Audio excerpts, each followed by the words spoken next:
Well, I gave a talk he had a foundation for upgrading education, and he liked my talk. Then he says, can you teach me some history? So I would come with a lecture outline. I would try to give him things that were relevant to him. Later on, again, parang can we play mahjong so that hindi ako ma-Alzheimer. Was I compensated? No, di ba? But he would be kind. One time I was leaving for someplace, secretary goes, ito pinabibigay sa inyo. So when she gave the envelope, I knew it was money, di ba? And then, Makapal ba, sir? oh, makapal. And fortunately, I was not able to finish the biography of Fidel Ramos. So, di ba, charge me anything you want.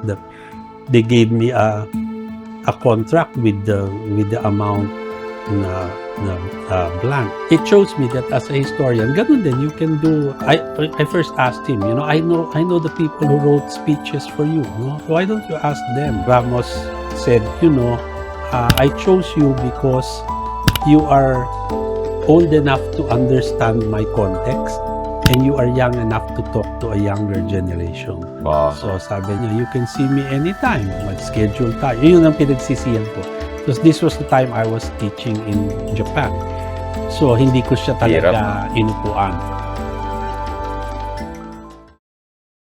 Welcome back, guys, to Ambet Revealed. And today, gusto ko suotin yung hat ko ng pagiging realistic, sir. Maraming nagtatanong sa audience natin, is it even financially sustainable to be a historian? Right? Kaya marami sa bansa natin, sir, gusto mag-lawyer, diba? Gusto mag-negosyo, or gusto mag-corporate. Alam nila that pays the bills in the Philippines, right? So my first question to you, sir, you being one of the, most well-known historians in the Philippines, honest to God, sir, can you make a stable living just by being a historian, or kailangan may iba kang sources of income? Well, that's usually, when people come to, when I was chair of the department and people will come to either take a grad course or take a history course, parang nagigilty ako kasi parang I have to tell them that Ambet Ocampo's career is distinctly his own. I cannot promise that you will be the same. Each historian's Most likely not. Track is different, diba? So, will it pay the bills? Technically, it pays the bills if you are an academic because universities pay more, no? So in a sense, I always tell people, or I tell young people, like if you become an academic, meaning you join a university, once you have tenure, you're there forever until you retire. That's one. So you have security, diba? Pay is good. You're given enough time if you schedule yourself well. Like in the Ateneo, we teach 30 units a year, which means it's 15 units per semester and 6 units in the summer. So technically, I come twice a week. So you have the rest of the week to do other things, or to work on the schoolwork. But the biggest thing about it, if you're an academic historian, is that you travel on other people's money. So you're invited to deliver lectures or papers everywhere. So like, for example, the next few weeks, I'm going to Australia to give 3 lectures. That's one. Then you have a week in Frankfurt, diba? To deliver a lecture and to do a result tour of Frankfurt. Then I have another week in Chicago because I'm delivering a keynote at a conference on the early modern Philippines. So, but it takes a long time to get there, diba? So that's one. Travel on other people's money. And second, when you become a senior academic, you have what is called the sabbatical. So every 6-7 years, you're given 1 year leave with pay to recharge, or actually to do other work you cannot do because you have teaching and administrative duties. But no other job will give you 1 year leave with pay, diba? You may get a month, 2 months, but 1 year, only academics get that. But the real way for a historian, there are other ways. I mean, you don't have to be an academic, di ba? History can be applied in many ways. You can work in a museum or a library. That's also stable. You can make films, di ba? You can work in an ad agency. There are many. There's a lot of work needed for, say, cultural mapping, histories of places. So, or now there's a surge in genealogy because there were so many people trying to make the October deadline to get Spanish citizenship. You had to prove that you have a Spanish, you're descended from a Spanish person. So, ang dami ngayon genealogy work. So the historian's work is not just academic. There are many things. Or like in my case, mine was the other way around. So I started as a journalist writing history and ended up as an academic. But Teodoro Agoncillo used to tell me that when I went to his house one day, he showed me his manual typewriter. And then he says, yan ang nagpagawa nitong bahay namin. Yan ang bumuhay sa amin. Because Agoncillo's real money was not from his academic life. It came from the textbooks that he wrote. Kasi, when you actually think of it, sa kanya private pa yan, di ba? But if you do a government textbook, for example, how many millions of textbooks do they print? And if you have something like 1 peso per textbook, that's a million. No? So one of my inspirations, which I haven't done, which is why I want to do a history book. My old publisher, Carina Bolasco, used to work for National Bookstore. And she says when the historian Gregorio Saide went to claim his royalties, the whole family went around the world on a trip. Kasi sa royalties niya, ang dami talaga niyang kinikita. So like, in my case, I have many books. So again, it's being in check about it, diba? You do volume, diba? And then, so because I have many small books, kaya maninipis-nipis. So maninipis, pero pag binuo mo siya malaki, the yearly royalties is good. It's 6 figures, but that's not enough to pay the rent, diba? So it's like extra money. But if I do a textbook, that's what will really do the money. Or if you accept commissioned work, so you can get what, 1 million, 2 million for a commission. But yun nga, you cannot have naman a commission book every month, diba? So, but there are ways to make textbook it work. na ba yung ano niyo, sir? Any of your No, that's one of my problems. My books are well regarded. I've known a succession of education secretaries forever, but they're not included in the list because, again, it's a different animal dealing with the Department of Education. No? So technically, school cannot buy it because it's not on the official list. So people buy it on their own. That's good for my self-esteem. But yun nga, you really need a separate income. Something has to pay the rent while you're doing. And in my case, what pays the rent is my Ateneo salary. Okay. Do you think, sir, it's the way you write, medyo maloko kasi yung mga materials mo, right? Kaya ka hindi pumapasa sa mga textbook na medyo mas gusto na kontrolado diba? It's not kasi the normal way of doing history or it's not really a textbook. So you open one of my books, it's halo-halo yung laman niya. So it does not fit into, say, a module. This is the Spanish period. This is which is why I want to write a real textbook. And I already have the working title for it. My textbook will be, well, not a textbook, but I want to write a general history of the Philippines for an interested general reader.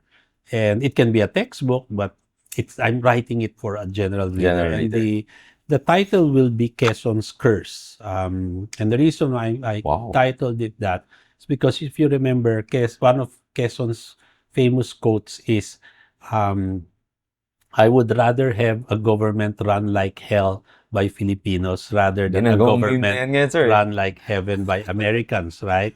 And of course, you put that in proper context, di ba? Kasi gusto niya maging independent.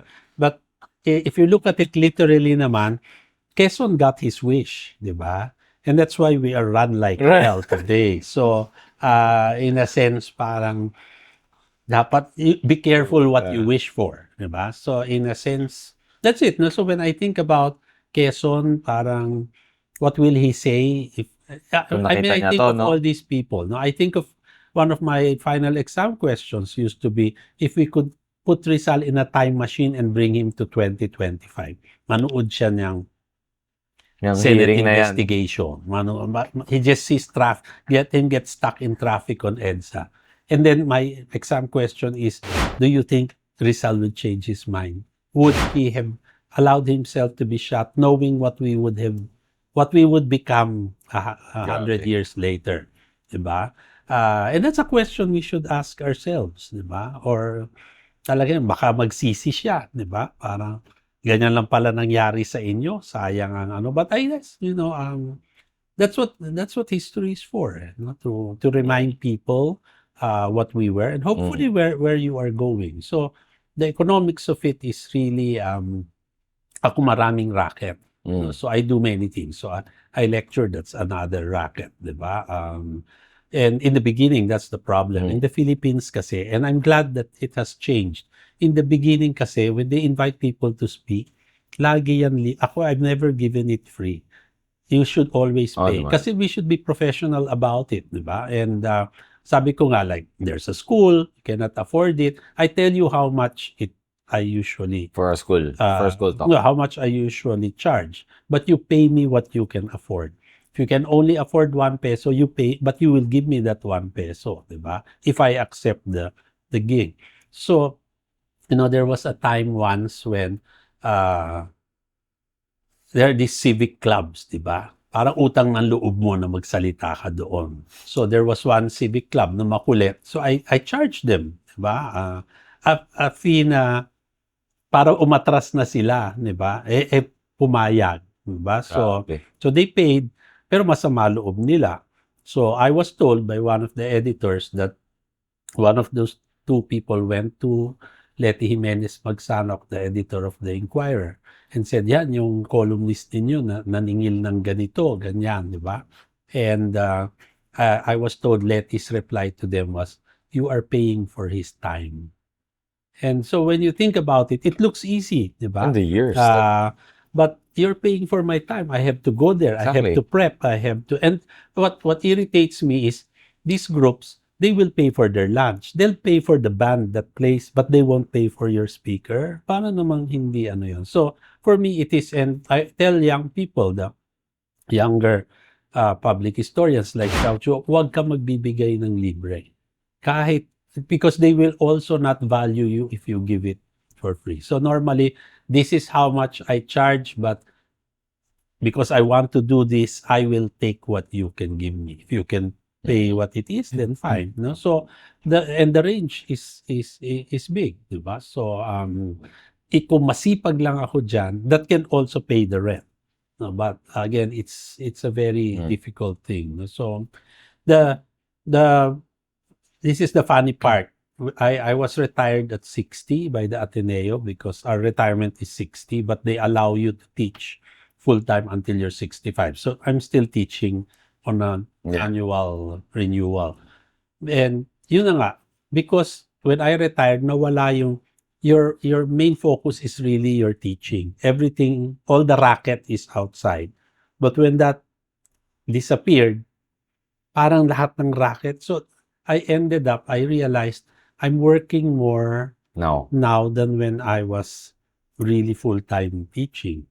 Tsaka ang hirap, So, because you have to switch hats every racket. Every Diba? racket. Every racket, And ibang I audience feel mo. very tired. I mean, like when you look at it, everybody knows that, diba, the king of the Manila International Book Fair, Sam Beto Campo, diba? We control na nga the lines, diba? And yet I have what? I signed for 5-6 hours. And people, my publisher says, dinadaldal mo kasi lahat, di ba? But basta pumirma ka na lang. But, if people lined up for 3-4 hours, it takes so little to actually have an interaction. And for me, it's important. And yun ang problema. Before, it was just signing. Oh. Now you have to smile for a Oh. selfie. Now you have to make a shout out, di ba? You even entertain shoutouts? So, kasi there's some people, But- birthday po ng anak ko, o di ba? Paano ka Hindi naman ka pa, Oo di ba? nga eh. O, di gagawa ka rin. So, the demands are different. No? Yeah. So, normally, parang pagod na pagod ako after. You have a public face. Eh. Mm. So, that's when I realized how much pala it takes from you. No? And so it's that. But again, that's part of the... I always tell people also, many people think, ay, susulat ako ng libro. No, in today's world, it's not enough to write a book. You have to promote it. That's why I have have to my social distribute it, media yeah. channels. That's why. And it's part also of being nice to your... It's not so much that... Yes, of course, the more books you sell, the more royalties you have. But it's also to make your publisher happy that the books sell so that they will publish your next book. And then that's the... Kaya siguro masaya That's si Anvil, sir. masaya yung Yeah. Anvil, di ba? I mean, people were saying, ay nako, si Ambet Ocampo ang favorite na. But I mean, you go, there's a whole shelf, di ba? Of my, Eh, yun and they yung- keep buying. So, it's also that, no? You have to be entrepreneurial. So, Yeah. yun yung problema, yung many people think historians are nice, but when you look at it, you look at Saide, you look at Agoncillo, Renato Constantino, they had an entrepreneurial streak, and their money came from the textbooks. So they let their talents pay the rent, di ba? So yan ang ano ko, one day to write the So yung, text. I saw some of your books sa Amazon, di ba? International presence na to, no? Do you also get, I don't know, additional royalties there? Nagpapaalam ba sila? Actually, ano namin I still have to look at the math kasi we want to do Amazon, I want to do digital books, Oo. but the problem with even the e-books, Philippines kasi is takot tayo sa piracy kasi. Diba? Sigurado, sir. But, Sigurado yun. So, ang nangyayari, most publishers, they'll put their worthless books in para walang E-books. as e-books. They won't put the bestsellers in, which means the data is skewed kasi you're not putting in the good ones, di ba? But I like to think na iba rin yung market nung e-zone Ang sa layo ng mararating. print, di ba? So malayong mararating. But it's that. I mean, I'm surprised. That's why I'm going to Frankfurt. I'm going to see the German translation of Cabinet of Curiosities, my last book. And then they recently finished the Malay translation of Cabinet of Curiosities. No? Then there's one book that's being translated into Thai. So I mean, yun may royalties, pero maliit lang. But sa akin kasi, di ba, it's in another country, wala na yung, basta kumalat siya, okay lang. And I mean, it flatters me, di Anong ba? gagawin that nyo, sir? Like, obviously, may pa-PR, di ba? Pero ano, papa-verify ba sa yung Well, translate? Hindi na. I trust them. Oo nga eh. Malay, I cannot read. The German, I can read. But, yun nga, for Frankfurt, I was supposed to stay because they wanted to launch it in Switzerland, in the quarry where the stones for the Rizal Monument were taken. Yeah. But because I had to go to Chicago for another thing, hindi na magagawa. But then at least it's nice, di ba? Okay. To have your book into foreign languages and hopefully much more. But yun, we have to study things. We want to do audiobooks. The big question is, do I read it myself or do we get a professional to read it? Or, usually, sir, may iba nagbabasa. But, di ba? But yung people said, no, they want to see. Your voice they want is to see very you. distinct din kasi. Diba? So, but as many people, I mean, people who have watched this podcast, they actually see that I speak the way that I write. Diba? So, it's always conversational. It's Sir, I wanted to ask, naging tutor mo daw si Mr. Lucio Tan himself. I don't know, sir. I mean, ano bang tinatanong ni Sir Lucio Tan sa inyo? And, of course, we're talking economics. You had to be, I don't know, compensated well for that for some reason. I don't actually, know. I didn't. Really? There was, How no, was I mean, well, I gave a talk he had a foundation for upgrading education. He used to attend that. And he liked my talk, so I got my number. And then he says, can you teach me some history? So he pulled out the little yellow pad, ganyan. Tapos it's complicated, so he gave, and then the secretary will follow up. Then he would give me 2-3 hours of his time. And How long did sabi this ko, last? where will I go? Will I go to Allied? No, you'll go. So we we would meet in an apartment here in Greenbelt. Ano to, once a month, sir? Minsan once a month. Depende kung meron siyang time or when I had Mm. time. Mm. And so I would go there and parang, Mr. Tan, this is a perfect place to bring a mistress. Nobody knows where we are. Yes, that's why. Para no. This. Sabi niya, if we're in the office, they'll keep disturbing us. So here I have the time. And then I asked because I was told one of my uncles was also one of his consultants. And I remember as a boy, he was saying, pupunta ka sa opisina, bibigyan ka ng biskwit na nasa lata. And then, so I was waiting for the biskwit sa lata.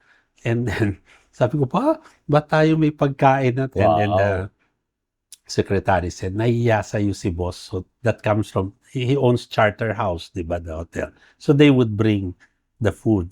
And so I would come with the lecture outline. Or today we'll talk about the Chinese in the. I would try to give him things that were relevant to him. So our first modules were the Chinese in the Philippines, diba? So I talked about early Chinese traders, what did they change, and what was more interesting was it's not just me talking.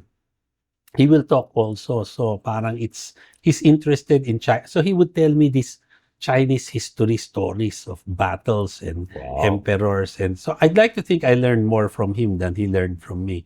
But it was just flattering that this man would, and I said, what is this for? And then he says, yung pala, he's thinking like school. You clock in X number of hours. And then he says, if I can only get 2% of what's in your head, I'm well compensated. So he would clock in hours. Binibilang niya yung hours. So he had a tutor for English, he had a tutor for Visayan, he had a tutor for science yata, no?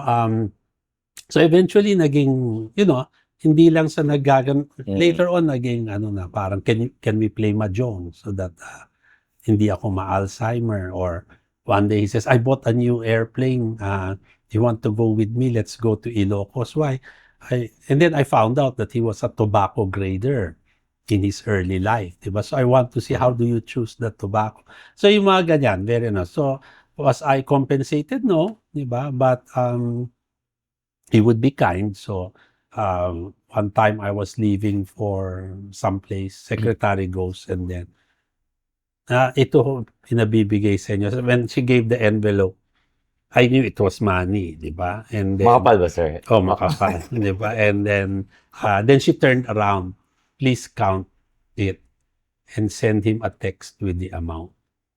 Para, so sabi ko, Tapos sabi niya, kasi paano kung kinupitan ko to? Hindi mo alam. So, you can see even the way he deals. You really sent it, sir? Magte-thank you ka with the amount. Para alam mo rin na yung emissary, kasi pag binawasan ng konti, o nag-thank you ka ng general, walang amount, di kinupita kasi cash, di ba? There was this one time, there were other people, we were in his office, and then, distribute a gift. The gift was the Philippine Airlines bag. So lahat kami binigyan, nakaupo kami. And binuksan ko. Tapos, bakit? Sabi ko, ito lang. Kanya, parang joke. And Grabe ka naman, sir. And then he called na naman give everyone a first class ticket to anywhere where PAL flies. Oh, yan. So yung mga tao, masaya na sila. Tapos yung mga iba parang, kasama ko po asawa ko, hindi mag-economy kayong dalawa. Pero ganun, so binigay. So they got all our names. Then you just call and tell them where you're going. Then at the end of the meeting, he whispered and said, wag mo na pagsabi, yung sa'yo may pocket money. Sabi ko, So ganyan. No? So there would be times when we would... Ginamit mo, sir, yung first class na ticket? Ginamit ko yan. Dapat nilayuan mo, sir, ha? Para naman sulit. Oo naman. Malayo yata ang pinuntahan ko. But yun we would do things like inaugurated an Eton Hotel in... Saan ba yun? Shanghai yata, saan. But anyway, that was the funny part. I was still in government and I think Mrs. Arroyo gave him also the Order of Lacandula. So I helped her put that sash on and the thing. And this was the funny part. No? We went for the Shanghai Expo.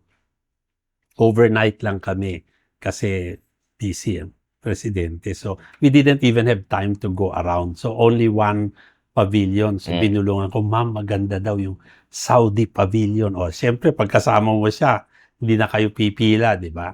Anyway, after the dinner, nung pauwi kami, or balikan yata yun eh. After the dinner, nasa eroplano na kami, parang, oh, nakasakay na tayo na, bakit wala? Ba't di pa tayo umaalis? Yung pala, naiwan si Mr. Tan dun sa restaurant. Kasi hindi niya alam yung protocol when the president stands. Then all of us, kasi we know na, I'm in car number 8. You have to look for your car because when she moves, the convoy moves. Naiwan siya My doon. God. So we had to wait for him. Siyempre, siya may-ari ng eroplano. No? So sabi ko, can you imagine? Naiwan natin dun sa restaurant yung may-ari ng eroplano. So we waited. So it was great fun. So and that's it. No, I mean, when I was talking to him, that's when I realized, sabi ko, this is not the ogre I read about in the newspapers, di ba? Kasi it's almost always negatively. Although sabi ko, because iba yung relationship, di ba? You're a tutor, he's a student. Sabi ko, but I wouldn't want to sit opposite him in a bargaining table. Oo naman. Di ba? So, iba yung relationship. So, those were the things that were, there were times that I could do things like, fortunately, I was not able to finish the biography of Fidel Ramos. So, di ba, charge me anything you want.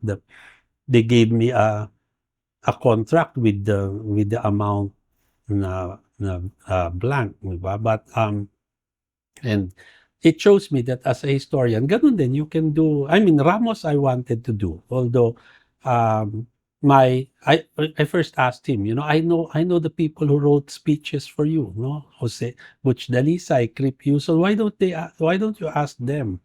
And Ramos said, I chose you because you are old enough to understand my context and you are young enough to talk to a younger generation. Wow. So sabi niya, and then, so ayun, sabi ko, do I have full access to you? Yes, sabi niya, you can see me anytime. Mag-schedule tayo. Yun ang pinagsisihan ko. Because this was the time I was teaching in Japan. So, hindi ko siya talaga inupuan. No? So, by the time I came back, parang memory niya, iba na.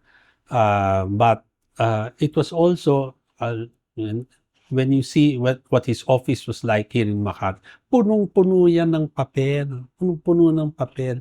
And then parang he's just organizing, diba, to put in an archive. And that's when I realized na whenever I would receive things from him, even as president, I always realized that he was our most well-informed president kasi intelligence military person.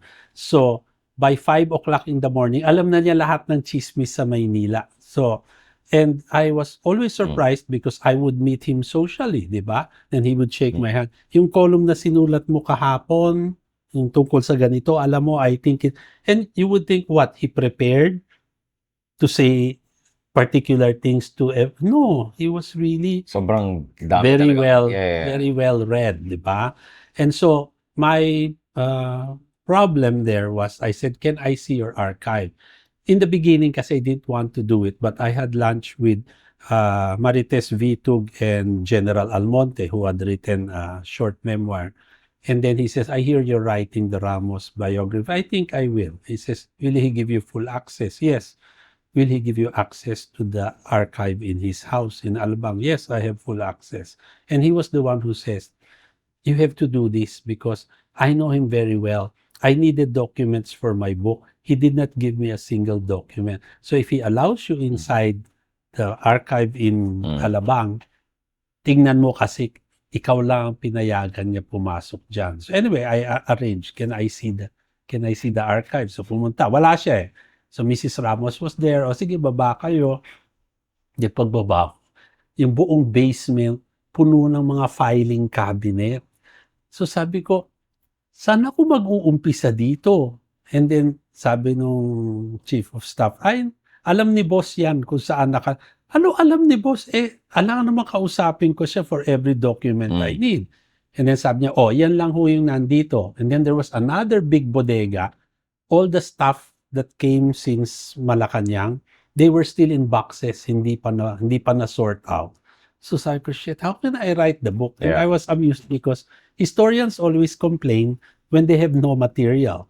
But They this one also had- complain when there's too much Yeah. material. So anyway, sabi ko, sige, can I just open a drawer at random? Sige po. So pikit ako, hila ng ano. Then I pulled out a folder. Then I put it on the table. Then when I opened it was this thick, and then it was the whole dossier. Assassination attempts on Corazon Aquino. Oh, grabe. Hindi ko na siya binuksan. Sinara ko na ulit, tapos binalik ko. And then I said, kung at random, ito yung nakuha ko, ano yung laman nitong mga iba? Diba? So I was completely overwhelmed. Maybe that's why I never got to write it. But again, this is the thing, no? For a historian then, you need a lot of patience because you go to an archive and you do not know what you will find. There are days na we work for days at wala kaming makita. There are days na eureka moment. And I have been lucky with eureka moments. So, once in the University of Michigan, di ko naman period yung early 20th century. Nakita ko, ay, bandholds. Sino ba tong bandholds? Ayun yung nag-establish ng Philippine Constabulary. Sige, tingnan ko nga yan. Sabi ko, this is not my period, but can I just get a box and a folder at random? So, pikit mata na naman, request, dumating yung box. Tapos, I pulled out a folder. And then when I put it on the table and I opened it, parang it was rape complaint against Manuel My Quezon. God. So, sara mo na naman. Balik mo. And then, pero, Natatimingan oh, ka pa. pero nilista ko Parati kasi lang. sabi ko, one day, babalikan ko to. Di ba? At sabi ko, ba't ako, maswerte kasi ako sa ganyan eh. Di ba?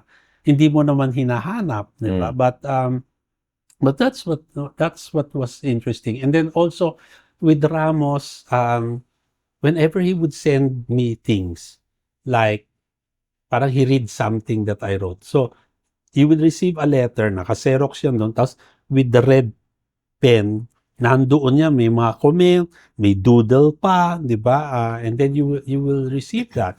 So, you would see this is a president who really reads the briefing paper, who reads every document that comes into his office. No? So, laging may, and then I was told that the chief of staff and secretary, no, it's color-coded. Green means file, red means send to ganyan, blue means ganyan, black is ganyan. Depending on the pentel pen he uses on the margin, alam na nila how. Ang OC pala. So it's ano? extremely OC din. Yeah. obsessive compulsive, di ba? With Mrs. Arroyo, she also wrote a lot, but I also realized it's a different time. So in her time naman, she would not write directly on a document. She would write on Post-it. Okay. So when you remove that, the paper is clean. There's no... But so normally, if I would receive something, you have to call. Parang, how sure am I that this Post-it came with this one? Ay, hindi. Ano yan? May barcode, may ganyan. So you can see also the way in which the presidency works. Ang dami na ngayon security features because you're not sure. So, as a historian, the historian of the 21st century will have a hard time because they shred documents, they don't keep, or vanishing Viber message, di ba? In the past, there's always a paper trail. And the history is based on written record. So, kung walang Kasi sir, written kaya mo record, na i-manipulate. you can manipulate. You can make a photograph move. You can make a photograph talk. Correct. So the real value of history now is critical thinking, diba? To be able to separate fact from fiction, to separate opinion from fact, diba? And that's why the things are so fluid. So and when people say hindi na relevant ang history is more relevant today than it has ever been. But unfortunately, the way kasi that it is taught in school, ganon, rote memory, who, what, when, where, that's not relevant. You can find it on Google. But the important thing there is you have to know what it's saying, how does it relate to you, how does it connect to other things. So, they often forget that history is taught as an informative subject, but history is actually formative. So it teaches you not only habits of mind, Okay. it's also meant to make you a good person. Diba? To choose right from wrong, to look for truth. Informative versus formative. So the Kung ano. the formation part is often what is forgotten. And I think this is ingrained in the Philippine educational system because they want to keep the people stupid. If you make them critical, they are difficult to govern. They will ask questions. They will demand performance. So it's best na in a normal, well, I hope hindi na ganon, but from what I remember, di ba, it's always who, what, when, where, how, things you can find on Google. When the teacher says something, teacher is correct even if it's wrong. The textbook says something even if it is wrong. So our educational system is meant to instill blind adherence to authority, to keep the people complacent. But that's not what history teaches you. History is not it's habits of mind. Correct. It's deeper than that. But that's not the way in which it is taught. So it pains me to think that when my freshman Ateneo students come, then they get this kind of history. So I mean, like, first month, sabi ko, shit, wala pa tayo kay Rizal. 2 buwan na lang. Because my first month is basically to give them those habits of mind. This diba? exercise, no? So that Kaya pala puro ganun na example. hindi nila masyadong maisip ngayon, but it will help them the rest of their life. No? So, Okay.